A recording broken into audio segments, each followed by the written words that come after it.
Okay, so today the first topic which we are starting is with mistake. ठीक है, अब कुल मिला के हमको 5 पॉइंट्स पढ़ने हैं. एक तो हमारा कल ही कंप्लीट हो गया था, कोर्जन, फ्रॉड करना है, मिसरिप्रेजेंटेशन एंड मिस्टेक. ठीक है, और एक अनड्यू इन्फ्लुएंस है. These 2 topics will complete today. अब सुनो, मिस्टेक क्या होती है. मिस्टेक मतलब एनी एरोनियस बिलीफ, राइट. लिखो वहां पर, राइट डाउन यहाँ पर मिस्टेक में एरोनियस बिलीफ मतलब गलती से कुछ और समझ बैठना, इसको हम क्या बोलेंगे, मिस्टेक. ठीक है, mistake is what, erroneous belief. देखो, now come to the first line, वही दिया हुआ है. मिस्टेक में be defined as an innocent, ये इंपॉर्टेंट है, the word innocent is important. It is defined as an innocent और erroneous belief which leads the party to misunderstand the others. Underline कर लो इसको, which leads the party to misunderstand the others. So after reading this first line, can I say that mistake is something which is unintentional, right? Purposely तो नहीं करोगे, it is something what unintentional, क्योंकि यहाँ पर word कौन सा use किया है, एरोनियस बिलीफ, एंड उसके साथ साथ वर्ड इनोसेंट भी यूज किया गया है ना. तो कोई पर्पसली करेगा क्या, नहीं, it's a innocent belief. Okay, अब मिस्टेक के 2 टाइप्स होते हैं. First is unilateral and next one is bilateral. ठीक है, अब इसको एक्सप्लेन करने के लिए ऐसे अज्यूम कर लो that there is a contract. ठीक है, जिसमें there are 2 parties. Okay, contract में लिखा है that the seller will sell the buyer 100 kgs of rice. ये किसमें लिखा है, ये कॉन्ट्रैक्ट में लिखा है. कॉन्ट्रैक्ट में क्या लिखा है कि सेलर बायर को कितने केजीज ऑफ राइस सेल करेगा, 100 kgs ऑफ राइस. और प्राइस तो चलो ठीक है कुछ है. तो अगर मिस्टेक यूनिलैटरल है, okay, so there will be a mistake only from one party. ठीक है, यूनिलैटरल मतलब क्या, एक. तो यहां पर buyer feels कि he is going to purchase 100 kgs of wheat, but seller feels that he is going to sell only 98 kgs of wheat. तो यहां पर कहना है से बायर राइट है, क्योंकि अग्रीमेंट में भी 100 kgs लिखा था और बायर को बिलीफ भी क्या हो रहा है कि 100 kg है. सो यहाँ पर बायर राइट है, गलत कौन है, सेलर गलत है. तो यहाँ पर जो मिस्टेक हुई है वो मिस्टेक कौन सी है, यूनिलैटरल. मतलब क्या, एक पार्टी मिस्टेक कर रही है, दोनों पार्टीज मिस्टेक नहीं कर रही हैं. ठीक है, सो यहाँ पर बायर जो बिलीव कर रहा है वो राइट है, क्योंकि बायर का बिलीफ और जो अग्रीमेंट में लिखा हुआ है वो दोनों सेम है. अग्रीमेंट में भी क्या लिखा है कि बायर को 100 kgs ऑफ राइस मिलने वाले हैं, और बायर को लगता भी क्या है कि वो 100 kgs ऑफ राइस परचेस करने वाला है, right. But what does seller feel, seller को गलती से मे भी याद नहीं आता है और समथिंग लाइक दैट, उसको लगता है that I am going to sell him 98 kgs of wheat. तो यहाँ पर there is a mistake, there is existence of mistake, but this kind of mistake is classified in unilateral mistake. ठीक है, where only one party mistakes, not both. ये समझ लेना, where only one party mistakes and not both. Again, चलो मुझे बताओ bilateral mistake क्या होगा. both the parties are under mistake. हो सकता है बायर को लगे 99, सेलर को लगे 98, पर एक्चुअली में कितना है 100. तो इसको हम कौन सी मिस्टेक में क्लासिफाई करेंगे, बायलैटरल. ठीक है, यहाँ पर बायलैटरल मिस्टेक में दोनों पार्टीज गलत समझती हैं. ठीक है, चलो कम टू दिस पैराग्राफ. क्या लिखा है, मिस्टेक में ईदर बी बायलैटरल और यूनिलैटरल. ठीक है, देखो दोनों के एक एक लाइन में मीनिंग दिया है. Bilateral mistake is when both the parties to a contract are under a mistake. Unilateral mistake is only when one party to a contract is under mistake. तो अभी दोनों में अंडरलाइन करो, फर्स्ट में underline करो both the parties, unilateral में underline करो one party.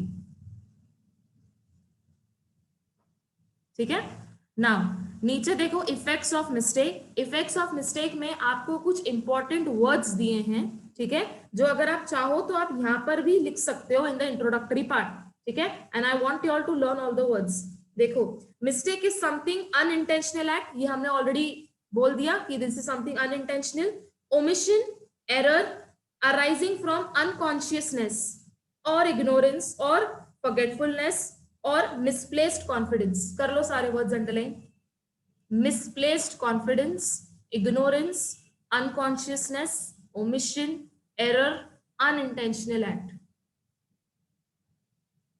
Now these words can actually define the word mistake. That is why I'm putting highlight on these words. तो ये अगर आप चाहो तो आप इंट्रोडक्शन में ही लिख लो. तो इंट्रोडक्शन में आपका क्या आ जाएगा? मिस्टेक इज इनोसेंट और एरोनियस बिलीफ, ठीक है, विच लीड्स टू मिसअंडरस्टैंड. और फिर आप चाहो तो ये जो एक लाइन है ये आप ऊपर ही लिख सकते हो, ठीक है.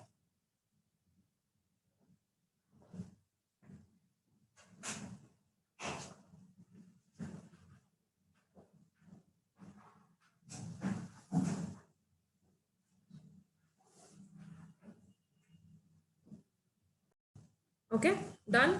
So these are few words. Okay, अब नीचे देखो. मिस्टेक यहाँ पर ऊपर क्लासिफाई कैसे किए थे? इट मे बी इधर बायलैटरल और यूनिलैटरल, ठीक है. ये एक क्लासिफिकेशन है मिस्टेक का. नीचे एक और क्लासिफिकेशन दिया है, अगर आप डायग्राम देखते हो तो, mistake of law and mistake of fact, ठीक है. दोनों ही सिंपल है.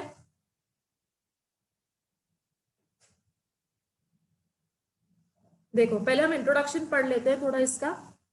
आई am just going to read. It is very easy to understand. It is essential for the creation of contract that both the parties should agree to the same thing in the same sense. मतलब क्या? अगर A और B के बीच में कोई contract बन रहा है, so I would say कि जो सब्जेक्ट मैटर ट्रांसफर होने वाला है वो A को भी पता होना चाहिए, वो B को भी पता होना चाहिए, ठीक है, राइट. जो कंसिडरेशन ट्रांसफर होने वाला है वो A को भी पता होना चाहिए, B को भी पता होना चाहिए. सपोज सब्जेक्ट मैटर क्या है? House. Okay, so house is supposedly a 2 BHK, ठीक है, और इसका कंसिडरेशन है सम 78 lakhs. सो ऐसा नहीं होना चाहिए कि A को ही पता है कि ये 2 BHK है पर B को ऐसा लगता है that this is a 3 BHK with attached terrace and so fourth, ठीक है. यहाँ पर वापस मिस्टेक होगा, पर यहाँ पर कौन सा मिस्टेक होगा? यूनिलैटरल, करेक्ट, क्योंकि यहाँ पर सिर्फ B गलत है, A राइट है, ठीक है. So what I am trying to say कि ये दो पार्टीज में जो भी सब्जेक्ट मैटर है, जो भी ट्रांसफर हो रहा है, इसको भी पता होना चाहिए कि क्या ट्रांसफर हो रहा है, उसको भी पता होना चाहिए कि क्या ट्रांसफर हो रहा है. Exactly what is getting transferred, है ना. मैं कुछ अलग सोच के बैठूं, आप कुछ अलग बेच रहे हो, so then there would not arise a contract, ठीक है. कंसिडरेशन 78 लाख से A को लगता है 78 है, B को लगता है 89 है. तो यहाँ पर भी क्या है? Again there is a mistake. हो सकता है कि A को कुछ 88 लगे, B को कुछ 89 लगे, पर एक्चुअली में 78 है, राइट. तो यहाँ पर तो दोनों पार्टीज मिस्टेक में. So this will be a bilateral mistake, ठीक है. ओके, आगे देखो second line. Thus if two person enter into a contract, each of them thinking about a different subject matter, no contract will arise. कर लो underline कि अगर दोनों को लगता है कि सब्जेक्ट मैटर कुछ अलग है तो कोई कॉन्ट्रैक्ट बनेगा ही नहीं. If two parties enter into a contract, each of them thinking about a different subject matter, दोनों को लगता है कि कुछ और ट्रांसफर हो रहा है. मुझे लग रहा है कि you are selling me a flat, but आप मुझे एक्चुअली में बंगलो बेच रहे हो. तो यहाँ पर हम दोनों के जो माइंड में जो सब्जेक्ट मैटर है, क्या वो मैच हो रहे हैं? नहीं. So when there is no matching, there is no contract, ठीक है. कर लो अंडरलाइन इसको. एज अ रिजल्ट मिस्टेक में lead a contract towards voidness. Very important line कि अगर आप कुछ अलग सब्जेक्ट मैटर सोच रहे हो, मैं कुछ अलग सोच रही हूँ, पर एक्चुअली में तो कुछ और ही है, तो पूरा का पूरा कॉन्ट्रैक्ट क्या हो जाएगा? वॉइड हो जाएगा, ठीक है. सो मिस्टेक में लीड अ कॉन्ट्रैक्ट टुवर्ड्स वॉइडनेस, ठीक है. Understood these lines. नाउ अब फर्दर क्लासिफिकेशन क्या दिया हुआ है कि मिस्टेक को इन्होंने और सब क्लासिफाई किया है. Mistake of law, mistake of fact, ठीक है. अब क्विकली मेरे को एक एग्जांपल में दे रही हूँ, मुझे बताओ कि क्या आप इसका एक्सक्यूज ले सकते हो क्या. नाउ सपोजिटली आप एक सिग्नल पर रुके हो, ठीक है, you are on the signal और रेड लाइट है वहां पर आप फिर भी क्रॉस कर लेते हो, ठीक है. तो आपको पुलिस वाला पकड़ लेता है, तो क्या आप वो पुलिस वाले को बोल सकते हो कि मुझे ना एक्चुअली पता नहीं था कि रेड पर रुकते हैं, ग्रीन पर जाते हैं? Can you take excuse? नहीं, ऑब्वियसली नॉट. आप ऐसे एक्सक्यूज बोलोगे क्या कि ना मुझे पता नहीं था कि रेड पर रुकते हैं, ग्रीन पर जाते हैं, right? So what I'm trying to make a point over here that you cannot take excuse of those laws of the country in which you live, right? India के जो लॉज हैं वो इंप्लाइड है कि आपको पता होने चाहिए. आप एक्सक्यूज ले सकते हो क्या? नहीं. देखो, come to the first point, first line. Mistake of law does not render a contract void as one can not, underline करो, one can not take excuse of ignorance of law of his own country. मतलब आप excuse ले सकते हो क्या, आप बोल सकते हो क्या कि नहीं ना मुझे ना एक्चुअली पता नहीं था कि ऐसे करते हैं, I don't know, so please आप don't take money from me, तो वो तो पैसे तो लेगा ही, राइट। तो ऐसे कॉन्ट्रैक्ट्स वॉइड होते हैं क्या? नहीं, ऐसे कॉन्ट्रैक्ट्स वैलिड होंगे, फिर उसमें गलती आपकी होगी कि आपको नहीं पता है, right. So you are implied to be aware of the laws of India, जो बेसिक लॉज है।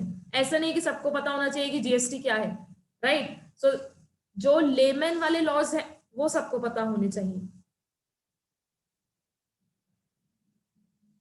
डन, लिख लो यहाँ पर ट्रैफिक सिग्नल वाला example. Now after reading this come to the third line first, ठीक है। पहले हम थर्ड लाइन पढ़ेंगे। Mistake of foreign law is excusable, underline कर लो, mistake of foreign law is excusable. क्या मतलब हुआ इसका? आप सपोज यूएस जा रहे हो, ठीक है, और कुछ ऐसी छोटी आपसे भूल हो जाती है, तो आप वहां पर कह सकते हो ना that I wasn't aware because I am not a citizen of US, तो मुझे कुछ कुछ चीजें नहीं पता है, ठीक है। बट बेसिक रूल्स, ऐसे नहीं वहां जाके मर्डर कर लो एंड देन यू से कि ना मुझे पता नहीं था कि यहाँ पर भी इलीगल माना जाता है, right. So if you forget to follow the basic rules of foreign law then those can be considered to be excusable. ऐसे वो फुल एक्सक्यूजेबल नहीं होंगे, of course certain penalty will be charged, so on and so forth, but what I'm trying to make a point कि India के loss पे आप excuse ले सकते हो क्या? नहीं, पर फॉरेन लॉस कुछ हद तक एक्सक्यूजेबल माने जाएंगे, ठीक है, provided you prove that you are not a citizen of US. Okay okay, now come to the second line. तो यहाँ पर मिस्टेक ऑफ लॉ में आपने क्या पढ़ लिया? आपने मिस्टेक ऑफ लॉ में इंडियन और फॉरेन लॉस के बारे में पढ़ा है, कौन सा एक्सक्यूजेबल है कौन सा एक्सक्यूजेबल नहीं है वो आपने अभी आप समझते हो, ठीक है। Now come to the second line. But if the mistake of law is caused through the inducement of another the contract में बी अवॉइडेड। अच्छा आप सुनो, यहाँ पर मिस्टेक करवा कौन रहा है? It is done by the inducement of another. Now supposedly I am from a science background, ठीक है, मेरा खुद का बिजनेस है, वॉट एवर कुछ भी प्रैक्टिस मैं कर रही हूँ, सो मैंने एक चार्टर्ड अकाउंटेंट को हायर किया है, ठीक है, तो वो मुझे एनुअल बताता है कि मुझे कितना जीएसटी पे करना है और वट एवर इट इज। अब मुझे तो ऐसा कुछ पता नहीं है, वो मुझे बोलेगा 20,000 जीएसटी पे कर लो, सो आई विल गो एंड पे 20,000। उसने मुझे बिल बना के दिया, मुझे पूरे कैलकुलेशंस दिया, एंड ही सेड कि 20,000 is the GST which you have to pay this year or whatever it is, 3 months, quarterly, 6 monthly, whatever it is. Now, but actually में मुझे पे करना था 50,000. So I will write here, expert told me to pay 20, but reality में कितना पे करना था? 50. अब मुझे तो कुछ अते पते नहीं है, मुझे वो जितना बोलेगा मैं पे कर लूंगी, राइट। तो यहाँ पर भी मिस्टेक हो गई, मैंने कितना पे किया? 20, एक्चुअली में करना कितना चाहिए था? 50, राइट। तो यहाँ पर क्या मैंने पर्पसली सिर्फ 20,000 भरे हैं?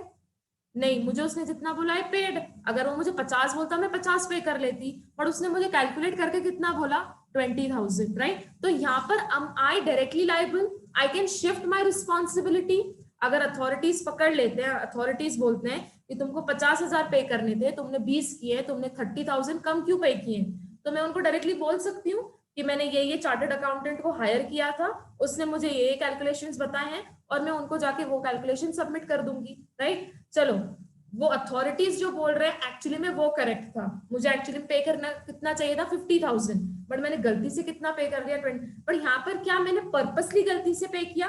नहीं, मुझे जितना बोला गया मैंने उतना पे किया, राइट। सो यहाँ पर मिस्टेक मैंने की है क्या?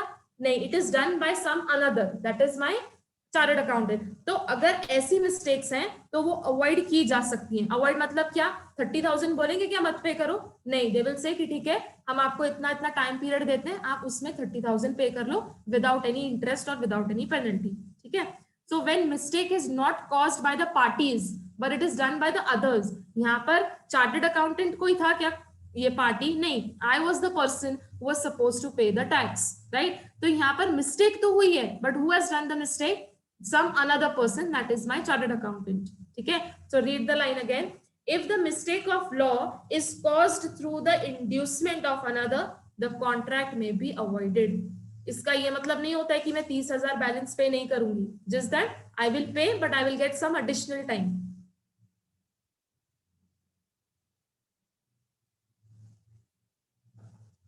Done?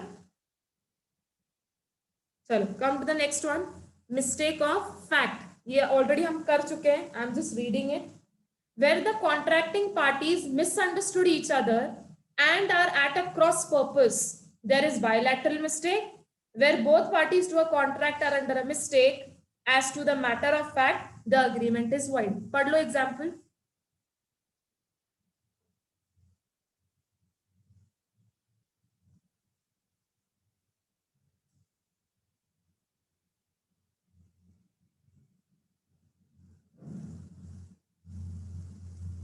इसको क्या लगता है कौन सी कार बेच रहा है वो? A offers to sell his ambassador car and he believes that he has only Fiat car. ठीक है, तो इसको गलत लगता है, right? So then both are thinking about a different subject matter, hence the contract is void. Mistake unilateral हो या bilateral हो, दोनों केसेस में contract void ही माना जाएगा. ठीक है, डन. पढ़ लो वापस से एक बार पूरा मिस्टेक, इतना ही है ये अभी हमने जितना किया वो ऊपर एक डायग्राम में एक्सप्लेन किया गया है. तो यहाँ जहां से हमने मिस्टेक स्टार्ट किया ऊपर एक डायग्राम है, just read that diagram.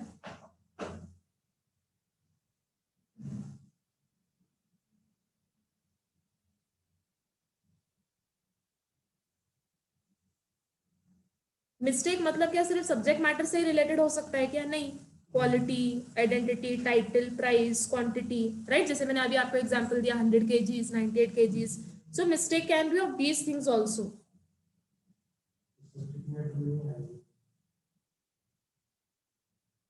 Existence लिखा है ना?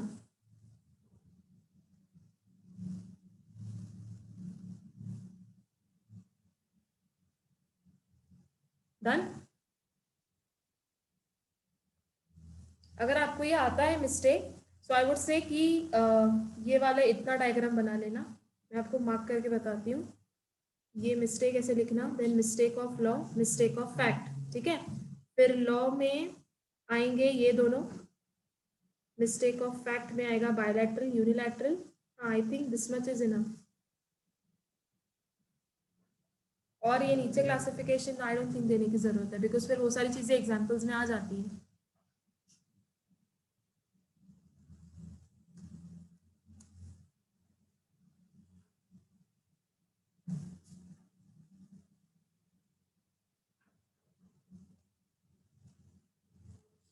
Done?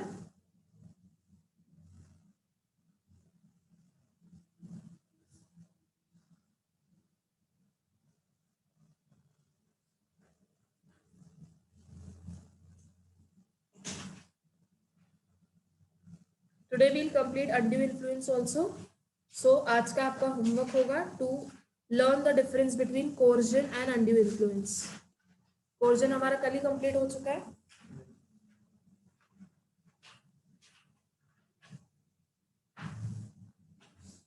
ठीक है, come to undue influence now.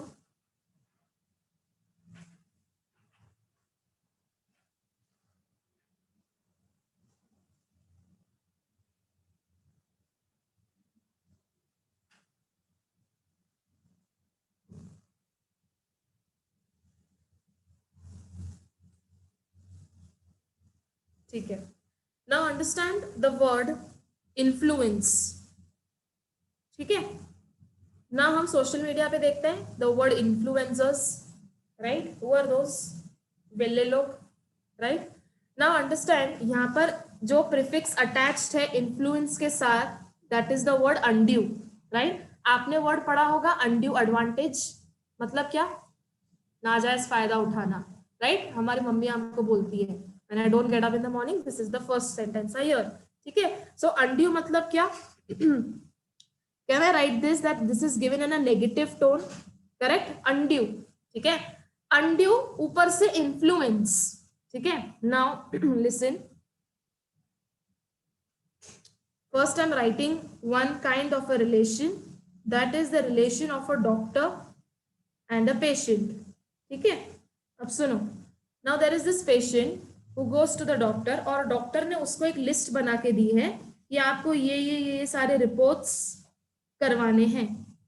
ठीक है, ये रिपोर्ट्स करवाने हैं. अब जरूरी तो नहीं कि patient is a literate, right? Not necessary ना. या even if he is a literate, he can be some of another background who is not aware of these medical terms.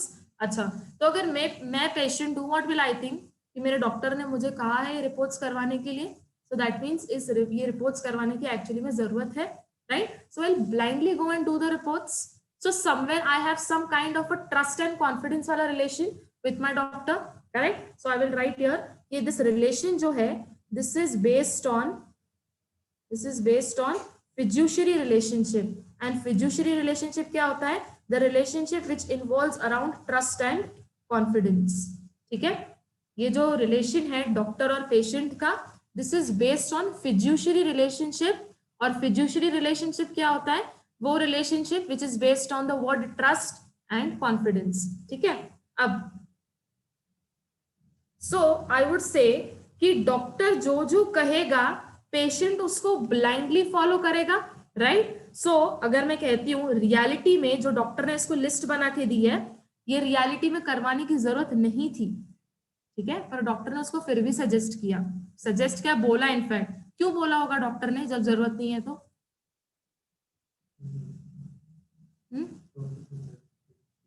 Obviously अब सपोजिटली ये डॉक्टर का ही कोई lab है जहां पर ये सारे टेस्ट करवाने हैं, राइट? तो उसको तो पैसे मिलेंगे, राइट? तो हम हर चीज तो चेक नहीं करते हैं कि ये करवाएं कि नहीं करवाएं. He will tell us to go to this doctor. फिर वही डॉक्टर क्यों सजेस्ट किया, हो सकता है कि उसको कमीशन मिलता हो, right? So on and so forth, there are many things. तो अब मैं एक्चुअली 10 डॉक्टरों के पास तो नहीं जाऊंगी कि भाई सुनो ये डॉक्टर ने ना मुझे बोला है, should I actually do these reports? I will not do this.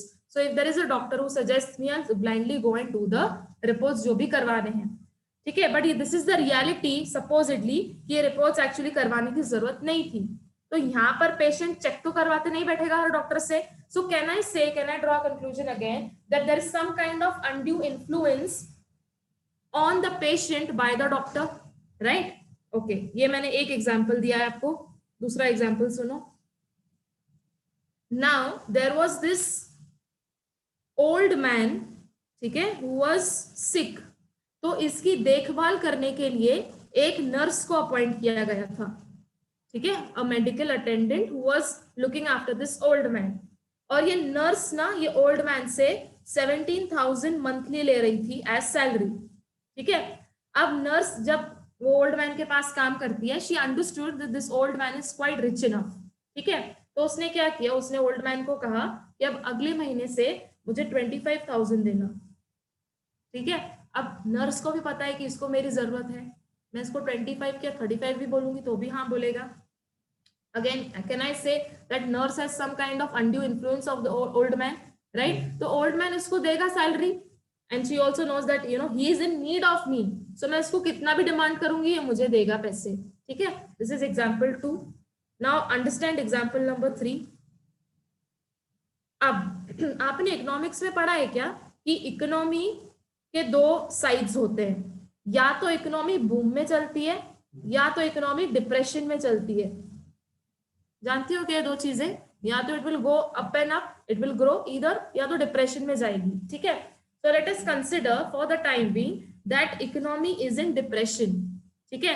मतलब क्या, मार्केट में पैसा नहीं है, there is no flow of money, okay.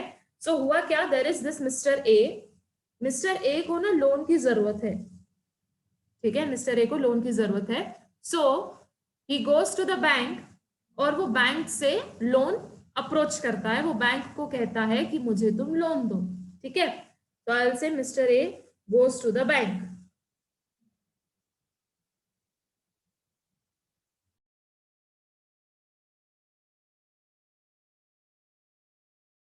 Movie देखो, ठीक है. So mister A goes to the bank और बैंक से वो लोन लेना चाह रहा है, ठीक है. तो बैंक उसको क्या कहती है कि हम आपको लोन नहीं दे पाएंगे क्योंकि हमारे पास भी स्ट्रिंजेंसी चल रही है. We also do not have much cash flow, so we are unable to provide you loan, ठीक है। अब मिस्टर ए के पास सारे डॉक्यूमेंट्स हैं, he has a good credit rating, वो सारी फॉर्मेलिटीज कंप्लीटेड है ना, बट बैंक मना कर रही है। ओके, यूजुअली बैंक लोन देती है एट 6% पर एनम पे, अज्यूम कर रहे हैं, ठीक है, 6% पर एनम पे लोन दे रही है, बट अब तो लोन देने से मना कर रही है। क्यों? क्योंकि इकोनॉमी कैसी चल रही है, इकोनॉमी इज इन डिप्रेशन, ठीक है। अच्छा, बैंक पर्पसली लोन नहीं देगी क्या? नहीं ना, बैंक क्यों बैठी है लोन देने के लिए, डिपॉजिट कलेक्ट करने के लिए, तो बैंक का तो इनफैक्ट नुकसान है अगर वो लोन नहीं दे रही है तो, राइट। तो ये वापस से मिस्टर ए वापस से बैंक को कन्विंस करता है, goes to the authorities, upper authorities, and he says कि नहीं मुझे लोन की जरूरत है, I need the loan in any case, in any, मतलब इमरजेंसी है। तो चलो बैंक फिर कन्विंस हो जाती है, बट बैंक कहती है अगर हम आपको लोन देते हैं then we will give you at the rate of 8% per annum, ठीक है, ऑब्वियस सी बात है।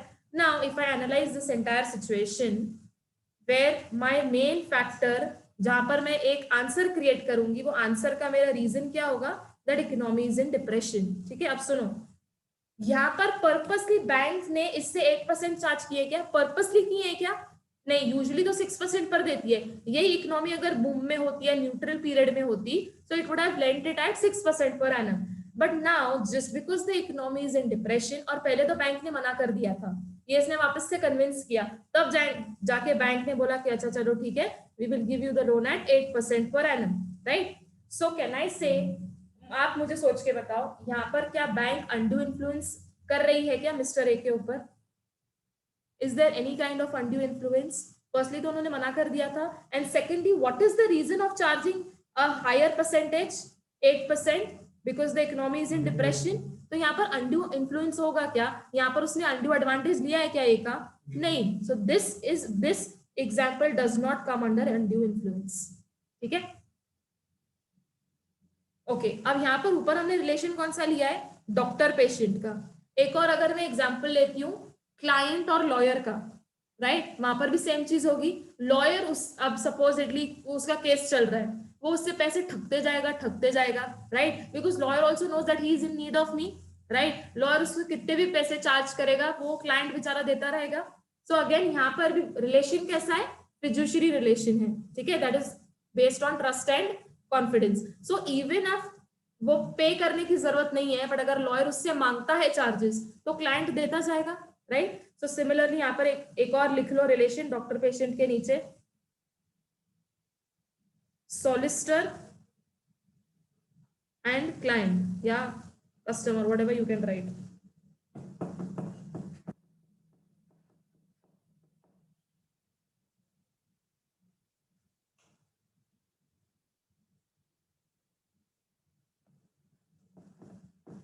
Done?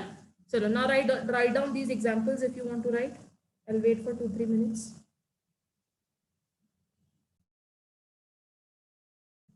Okay, come to undue influence, section 16.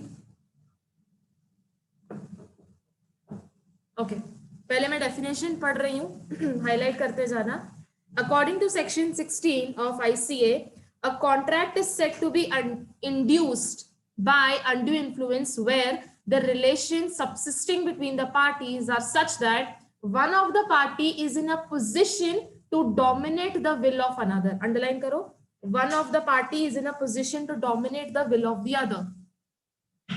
तो यहाँ पर मैं जो फर्स्ट मैंने आपको एग्जांपल दिया, वहां पर कौन सी पार्टी थी जो डोमिनेट कर रही थी? I would say doctor, right. Doctor was influencing the patient, he was dominating the patient. आगे देखो, and he uses that position to obtain unfair advantage. कर लो underline, to obtain unfair advantage. तो यहाँ पर डॉक्टर को कौन सा unfair advantage था कि वो रिपोर्ट्स और जो टेस्ट है वो उसकी लैब में किए जाएंगे, राइट। सो उसको पैसे मिलेंगे या उसको कमीशन मिलेगा। सो यहाँ पर he had that unfair kind of advantage over the other.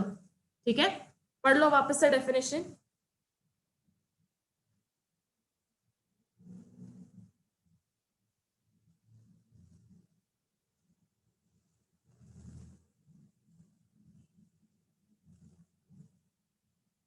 Done? Now come to these points. अब जो हमने यहाँ पर ऊपर डेफिनेशन में पढ़ा, टू डोमिनेट द विल, या हमने जो पोजीशन के बारे में पढ़ा, read this line, a person is deemed to be in a position to dominate the will of the other in these 3 cases. First देखो, where he holds a real authority over the other, where he stands in a fiduciary relation. Fiduciary relation ने कर लिया, right. यहाँ पर कौन सा relation था, trust and confidence का। अच्छा, डॉक्टर एंड पेशेंट का कोई ब्लड रिलेशन है क्या, they are strangers, right. But जो फर्स्ट पॉइंट है, whether is a real authority, यहाँ पर लिखो ब्लड रिलेशन। मतलब can I say children and parents, उसका एग्जांपल हम ले सकते हैं फर्स्ट पॉइंट में, they have a blood relation, right. So relation of a parent and a minor, we can take this in blood relation. So what is real authority, blood relation. What is fiduciary relationship, there is no blood relation but the relation of trust and confidence, correct.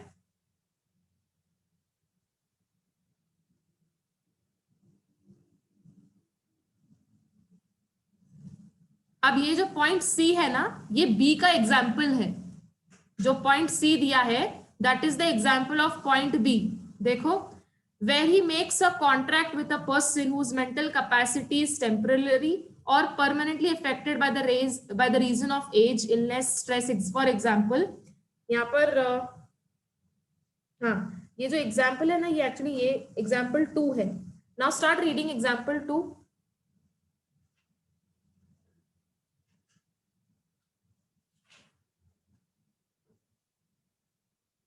सिर्फ example 2 पढ़ो पहले।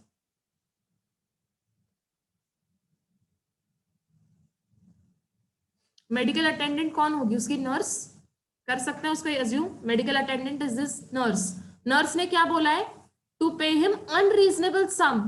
अच्छा, पहले कितनी salary ले रही थी, 17,000, और अब कितना मांग रही है, 25,000, राइट।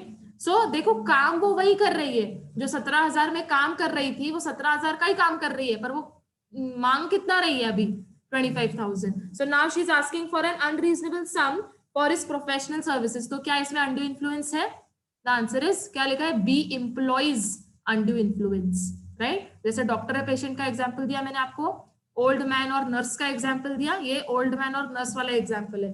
सो B employs undue influence. B कौन है, medical attendant, correct, B is the nurse. ये एग्जांपल जिसको नहीं समझा वो पूछो।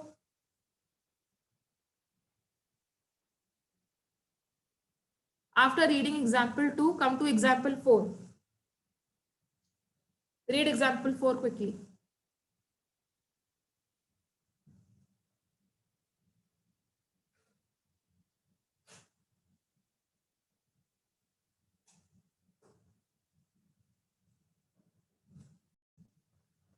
So example 4 में ऐसा क्लियरली लिखा हुआ था that there is stringency in the money market, ठीक है, इसलिए बैंक उससे high rate of interest charge कर रही थी और उसने भी वो टर्म्स अग्री किए, इसको ऑर्डिनरी कोर्स में माना जाएगा, hence there is no undue influence, ठीक है। Now quickly read example number 3 and tell me इसमें है या नहीं है अनड्यू इन्फ्लुएंस। इसमें अनड्यू इन्फ्लुएंस है, आपको वर्ड पे कॉन्सेंट्रेट करना है। टर्म्स कैसे थे, unconscionable. What is unconscionable, Google पे करो, मेरे को बताओ डेफिनेशन। चलो, मैं I am waiting here, tell me. पहले let us concentrate on the first line. क्या लिखा है, A being in debt to B, और बी कौन है, बी एक मनी लेंडर है विलेज का। He contracts a fresh loan on the terms. वो टर्म्स कैसे हैं, दोस terms are अनकंसाइजनेबल।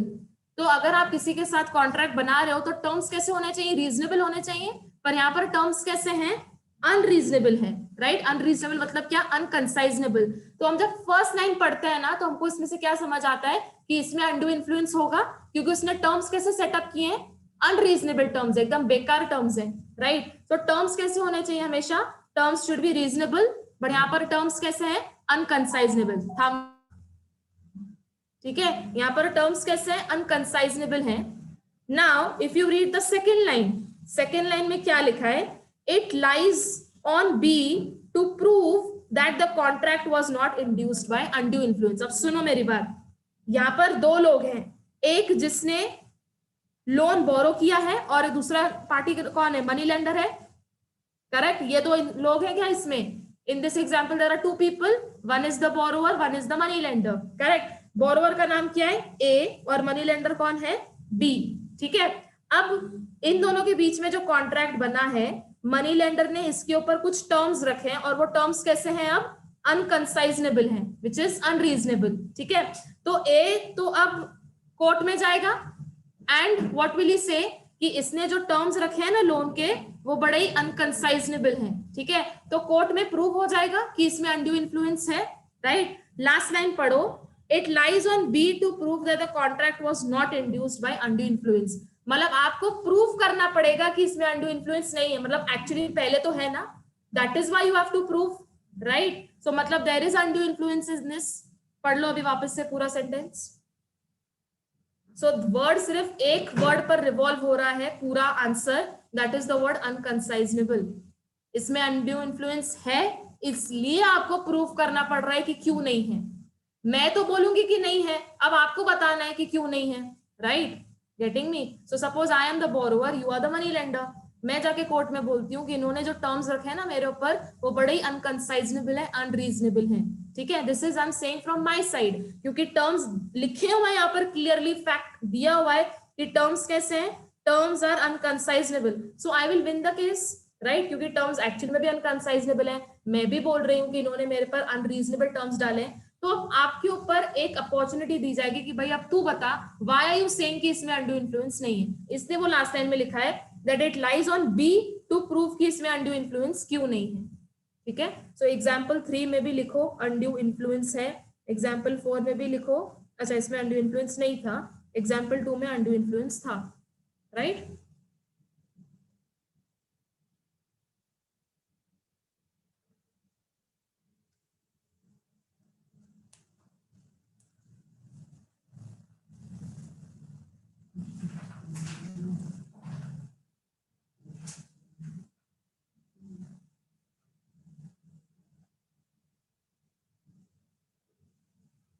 Done.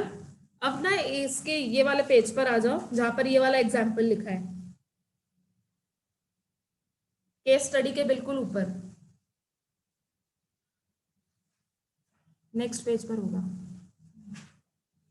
A money lender वाला है, एडवांसेस 1 लाख। पढ़ो ये वाला एग्जाम्पल।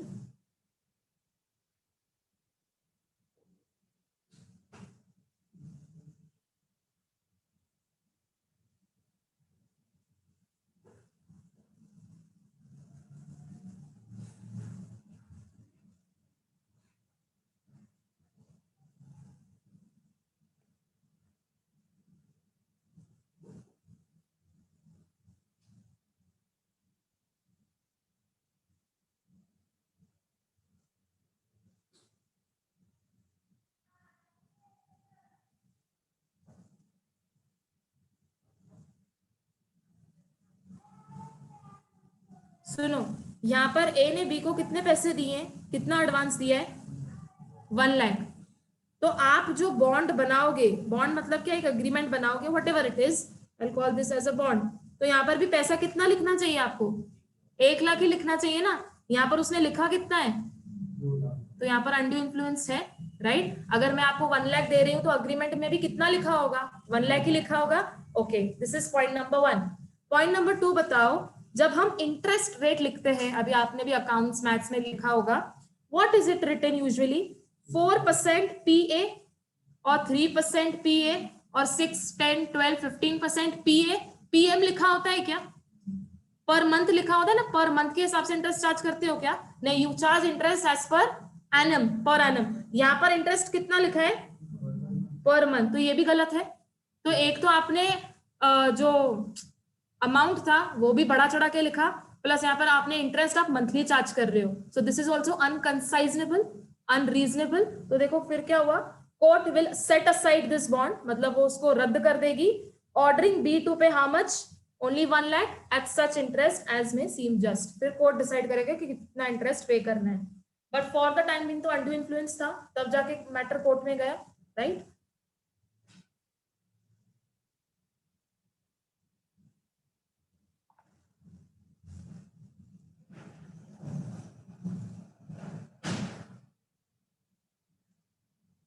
चलो come to question number 24.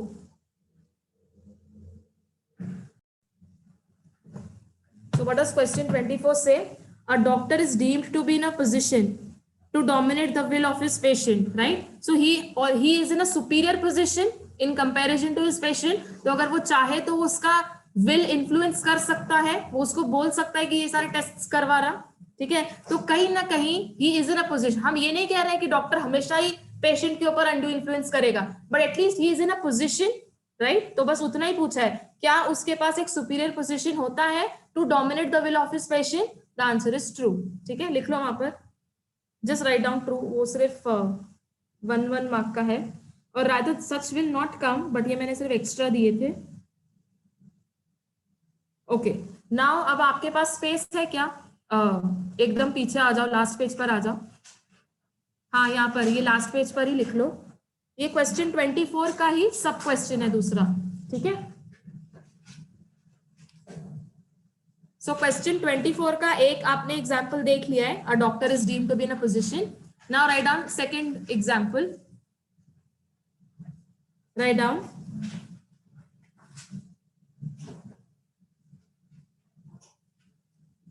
by reason of fiduciary relationship, by reason of fiduciary relationship, एक ही एग्जाम्पल है, ठीक है? by reason of fiduciary relationship, comma, a solicitor, कौन होता है solicitor? advocate. A solicitor can dominate the will of his client. A solicitor can dominate the will of his client, and a trustee can dominate the will of beneficiary. By reason of fiduciary relationship, comma, a solicitor can dominate the will of his client, and a trustee can dominate the will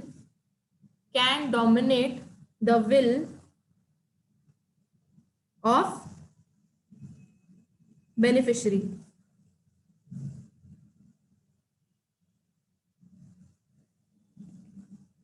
अब यहां पर भी आपको same चीज पूछी है, ये नहीं बोल रहे कि लॉयर हमेशा ही क्लाइंट के ऊपर अनडू इन्फ्लुएंस करेगा, but at least he is in a position, right? तो ये वाला तो हमने देख लिया, ये वाला रिलेशन ट्रस्टी और बेनिफिशियरी का भी सेम है। डू यू रिमेंबर ट्रस्टी और बेनिफिशियरी का हमने एक एग्जांपल डिस्कस किया था, स्कूल वाला? क्या था वो स्कूल वाला? करेक्ट। सो उसमें देयर वर 3 पार्टीज, एक था स्पॉन्सर जो पैसे लगाएगा, एक था ट्रस्टी कौन था? Who looks into the management of the affairs, और बेनिफिशियरीज कौन थे? स्टूडेंट्स थे, करेक्ट? तो यहाँ पर भी there is a relation between trustee and beneficiary, right? There is a relation of fiduciary relationship है आगे। तो अगर ट्रस्टी चाहे तो बेनिफिशरीज के ऊपर अनडू इन्फ्लुएंस कर सकता है, हम ये नहीं कह रहे हैं कि हमेशा करेगा, पर पोजीशन में तो है, राइट? इसको भी लिखो ट्रू। तो यहाँ पर सेकंड एग्जांपल में आपको दो काइंड ऑफ रिलेशंस बताए हैं, लॉयर क्लाइंट का और ट्रस्टी बेनिफिशरी का।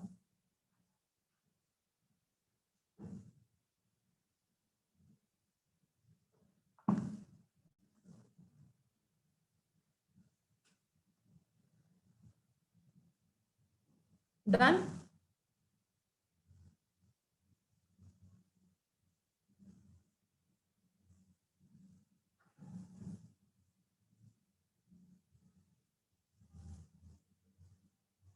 Okay, come to this point, section 19A,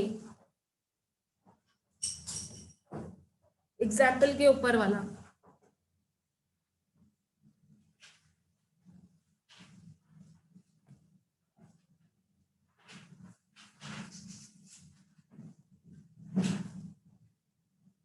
okay, अच्छा, अब यहां पर अगर अनड्यू इन्फ्लुएंस होता है, सो आई एम सेइंग, अब मैं इसको प्रूव करूंगी, द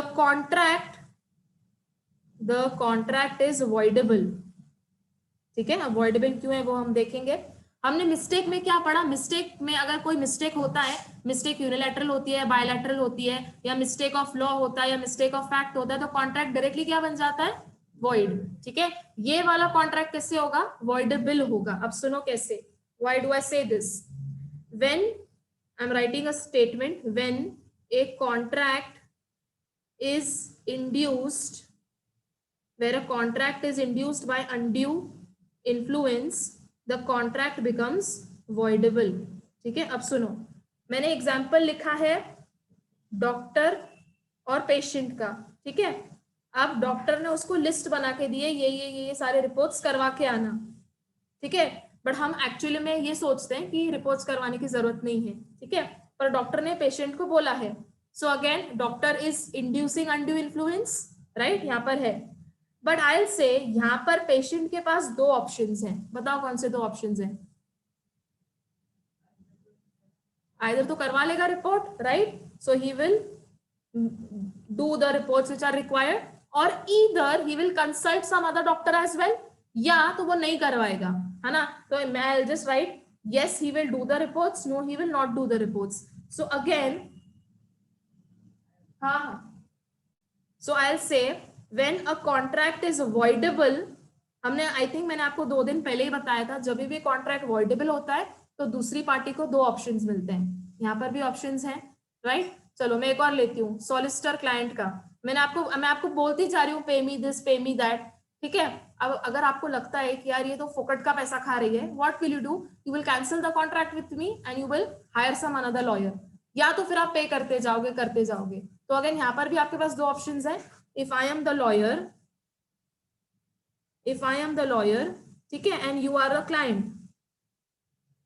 अगेन मैंने आपको बोला है कि 10,000 इसके पे करो, 15,000 इसके पे करो, 25,000 इसके पे करो, फलाना ढिमकाना whatever it is. So now you have 2 options, इधर आप पे करते जाओ, इधर you hire some another lawyer, correct. So you are again getting 2 options over here. So can I say ये जो भी हमने अब तक रिलेशंस देखे हैं अनड्यू इन्फ्लुएंस में, फिर वो चाहे ये हो फिड्यूशियरी रिलेशन हो, so again the other party gets 2 options. Patient या तो रिपोर्ट्स करवाएगा या तो नहीं करवाएगा, और कोई दूसरे डॉक्टर को कंसल्ट करवाएगा, ठीक है। सो ये समझ आ रहा है क्या कि जहां पर जिस कॉन्ट्रैक्ट में अनड्यू इन्फ्लुएंस होता है वो कॉन्ट्रैक्ट वॉइडेबल क्यों होता है, because the other party gets 2 options, या तो वो करवाएगा रिपोर्ट्स या तो वो नहीं करवाएगा, करेक्ट। So whenever there is existence of 2 reports, existence of 2 options, contract becomes voidable, ठीक है। अब देखो सेक्शन 19A, उसका फर्स्ट लाइन पढ़ो।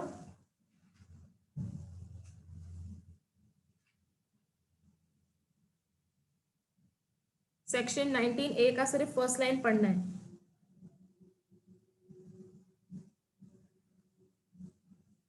समझ आया अभी यहाँ पर voidable क्यों लिखा है, which it is voidable at the option of the party whose consent was obtained, ठीक है।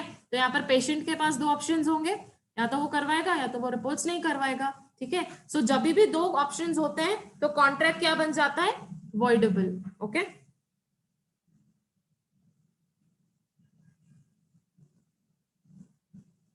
Okay, now come to section 16 के analysis, essential ingredients.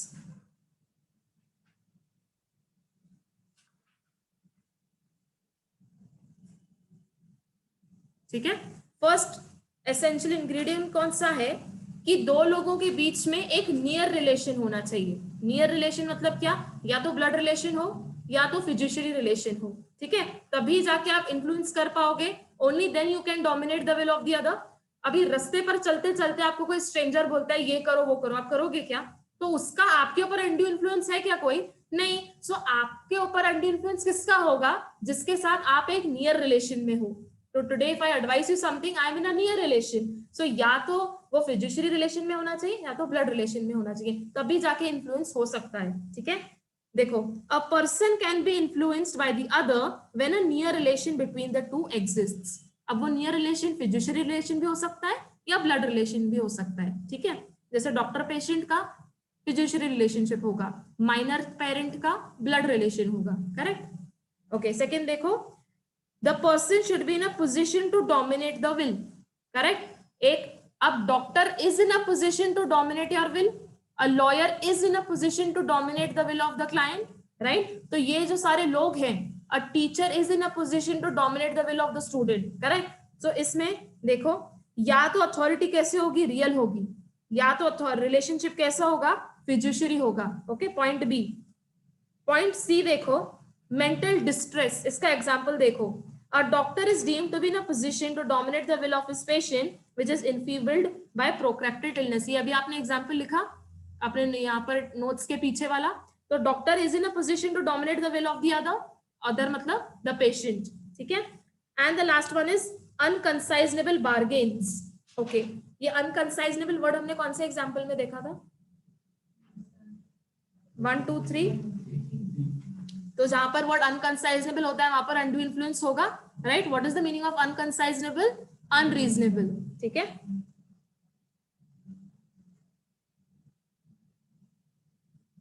देखो यहाँ पर जस्ट एग्जाम्पल में मैं एक वर्ड पढ़ रही हूं, हम एग्जाम्पल नहीं पढ़ रहे हैं, ठीक है। एग्जाम्पल में लिखा है 2% PM, तो पर मंथ से आप इंटरेस्ट चार्ज करते हो क्या? इंटरेस्ट हमेशा पर एनम से होता है। सो देखो यहाँ पर वर्ड अनकंसाइजनेबल लिखा है, the court held that the transaction is unconsignable as the rate of interest charged being so exorbitant. What is the meaning of exorbitant? 2 minutes. What is the meaning of exorbitant? High interest, एकदम extreme interest लिखो वहां पर।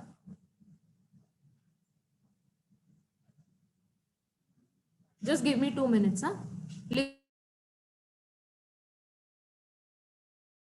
Okay, the next essential ingredient is the object must be to take undue advantage, right? तो यहाँ पर doctor उसको क्यों बोलता है कि ये सारे टेस्ट्स करवाओ? क्योंकि डॉक्टर को ये टेस्ट्स करवाने के बाद क्या मिलेगा? कमीशन मिलेगा, पैसे मिलेंगे। तो यहाँ पर डॉक्टर जो कह रहा है, जो इन्फ्लुएंस को कर रहा है, क्यों कर रहा है? सो दैट उसको एक एडवांटेज मिले, करेक्ट। तो देखो सब हेडिंग क्या लिखी है, the object must be to take undue advantage. Read, where a person who is in a position to influence the will of the other must have the object to take advantage of the other. ठीक है, अगर वो advantage लेगा तो ही हम इसको undue influence में मानेंगे, ठीक है।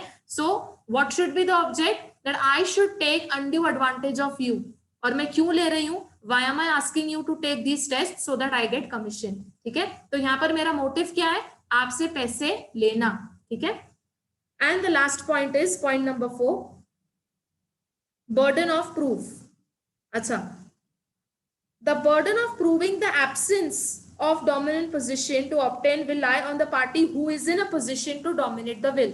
सुन लो, नाउ यहाँ पर अगेन मैं वापस एग्जाम्पल ले रही हूँ डॉक्टर और पेशेंट का, ठीक है। तो डॉक्टर ने इसको कहा है ये सारे टेस्ट करवाओ, सो on and so fourth. Patient ने वो सारे टेस्ट करवाए हैं, ठीक है, पेशेंट ने वो सारे टेस्ट करवाए हैं, सारे टेस्ट नॉर्मल आए हैं, पॉजिटिव आए हैं, what ever it is, okay, मतलब दे हैव कम नॉर्मल। बाद में जाके पेशेंट फाइंड्स आउट कि ये डॉक्टर ने मुझे इसलिए कहा था कि ये सारे टेस्ट करवाओ, not because I wanted it, मेरी जरूरत नहीं थी ये सब टेस्ट करवाने की, पर ये मुझसे पैसे ठगना चाहता था। ये पेशेंट को बाद में समझ आ गया, ठीक है। तो पेशेंट क्या करेगा? Patient goes and files a case against the doctor, ठीक है। किसने फाइल किया केस? पेशेंट ने फाइल किया डॉक्टर के ऊपर। नाउ यू टेल मी, ये पेशेंट तो जाके कोर्ट में अपने तरफ से बोल देता है, ठीक है, कि you know he asked me to do all these reports but actually मैं जरूरत नहीं थी, बाद में मुझे वो दूसरे डॉक्टर ने बताया कि इसको ना कमीशन चाहिए था इसलिए इसने तुमसे टेस्ट करवाए। तो कहीं ना कहीं पेशेंट सक्सेसफुल है इन प्रूविंग कि इसने मुझ पर अनड्यू इन्फ्लुएंस किया है। अब ये रिस्पॉन्सिबिलिटी किसकी है कि प्रूफ करना कि नहीं अनड्यू इन्फ्लुएंस नहीं था? किसकी रिस्पॉन्सिबिलिटी? डॉक्टर की, राइट। वही देखो लिखा हुआ है, the burden of proving the absence of dominant position will lie on the party who is in a position to dominate. तो यहाँ पर डोमिनेट किया किसने? डॉक्टर ने किया, तो उसके ऊपर जिम्मेदारी है ये प्रूफ करने की कि अनड्यू इन्फ्लुएंस नहीं था, ठीक है। So what is the responsibility of the doctor? To prove that there was absence of dominant position, ठीक है। तो अब ये प्रूफ, पेशेंट क्या बोलेगा? अनड्यू इन्फ्लुएंस था। अब ये रिस्पॉन्सिबिलिटी किसकी है ये प्रूफ करने की अनड्यू इन्फ्लुएंस नहीं था? डॉक्टर की, and doctor is in a position to dominate, right. तो देखो वही लिखा है कि जो पोजीशन में होता है उसको ये प्रूफ करना होता है कि अनड्यू इन्फ्लुएंस नहीं है, ठीक है। So these are 4 essential ingredients of undue influence, ठीक है। एक अगेन क्वेश्चन है, let us solve that and then we will stop. I think it's question number 25 only.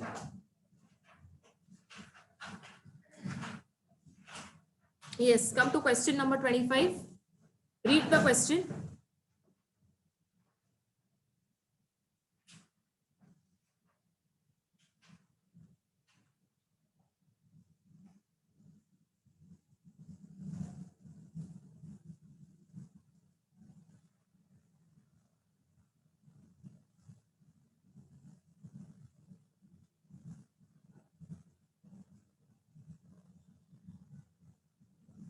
क्या यहाँ पर अनड्यू इन्फ्लुएंस था?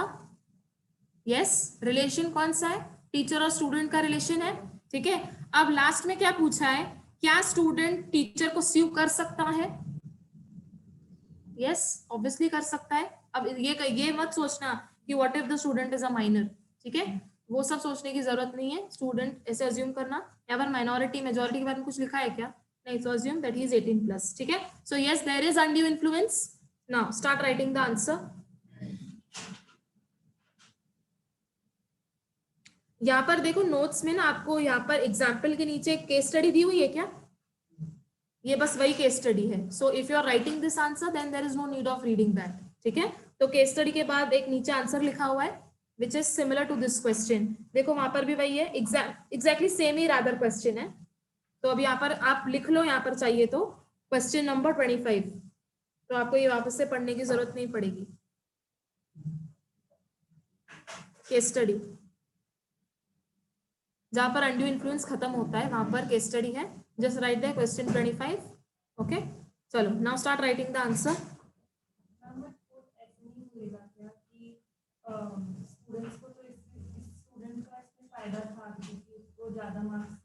तो ये फायदा उठाना चाहिए कि स्टूडेंट को?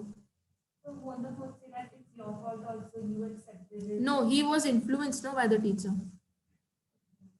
If I am the doctor, if I ask you to do all the tests, you will go and blindly do it, right?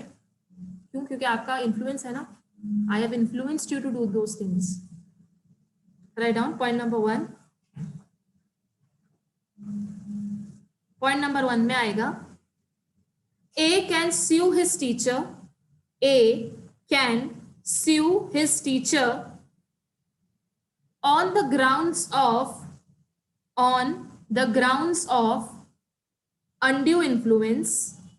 A can sue his teacher on the grounds of undue influence. On the grounds of undue influence under the provisions of ICA, 1872. Under the provisions of, पूरा लिखना, under the provisions of ICA, 1872.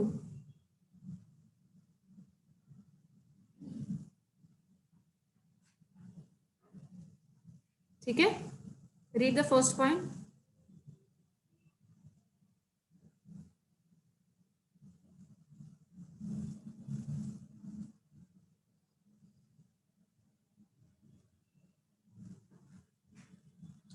A can sue his teacher on the grounds of undue influence under the provisions of ICA, 1872. Write on point number 2.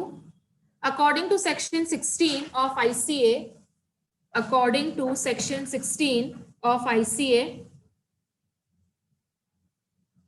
according to section 16 of ICA, a contract is said, a contract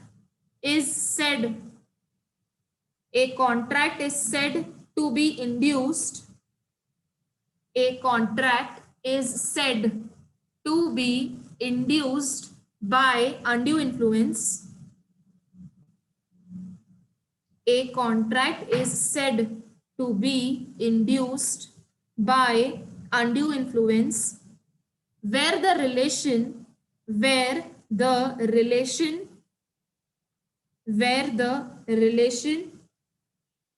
between the parties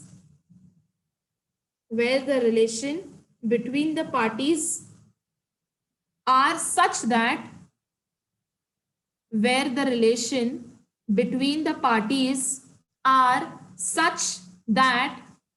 one of the party is in a position where one of the party is in a position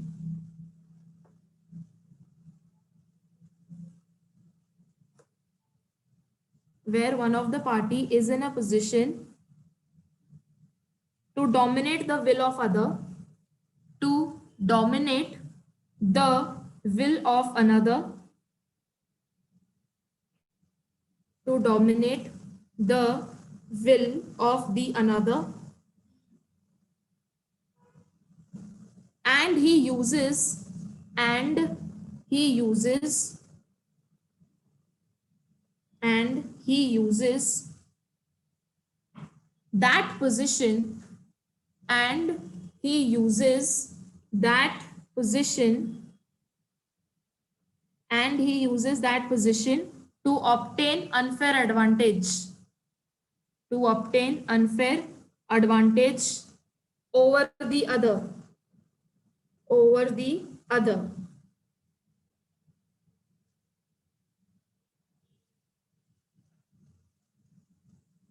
And he uses that position to obtain an unfair advantage over the other. I'll repeat point number 2 again.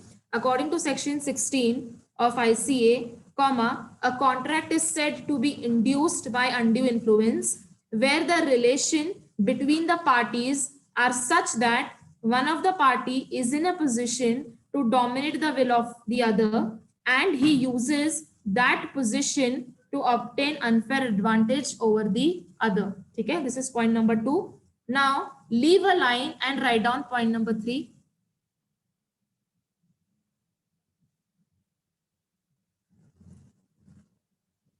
A person is deemed a person is deemed a person is deemed to be in a position a person is deemed to be in a position to dominate a person is deemed to be in a position to dominate the will of another, to dominate the will of another in the following cases. A person is deemed to be in a position to dominate the will of another in the following cases. अब उसके बाद you just have to copy down these 3 points.